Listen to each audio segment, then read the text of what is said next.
Hi friends. வெயிலுக்கு என் வீட்டில் vanilla ice cream வாங்கியிருந்தாங்க friends. என் அம்மா எனக்கும் ஐஸ்கிரீம் தரலான்னு முடிவு பண்ணி ஒரு பவுலில் ஐஸ்கிரீம் போட்டுட்டு இருந்தாங்க.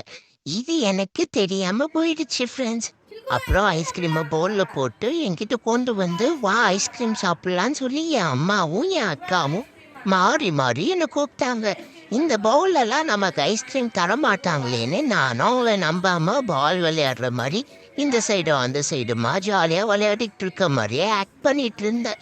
என் அம்மா அப்போ கூட ஐஸ்கிரீமை கிட்ட வச்சு கொண்டு வந்து இந்த ஐஸ்கிரீம் வா சாப்பிடலான்னு கூப்பிட்டாங்க. அப்போ கூட நான் என் அம்மாவை நம்பலையே.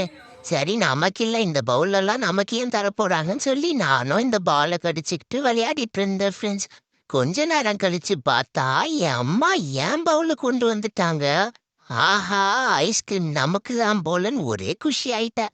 வாயில வச்சிருந்த பால கீழே போட்டுட்டேன். என் அம்மா ஐஸ்கிரீம் ஃபுல்லா போட்டு கூட முடிக்கல என் பவுல்ல. குடு குடுன்னு ஓடி போய் சாப்பிட்டேனே. செம்ம டேஸ்டியா எம்மியா சில்லுன்னு ஜாலியா இருந்துச்சு ஃப்ரெண்ட்ஸ்.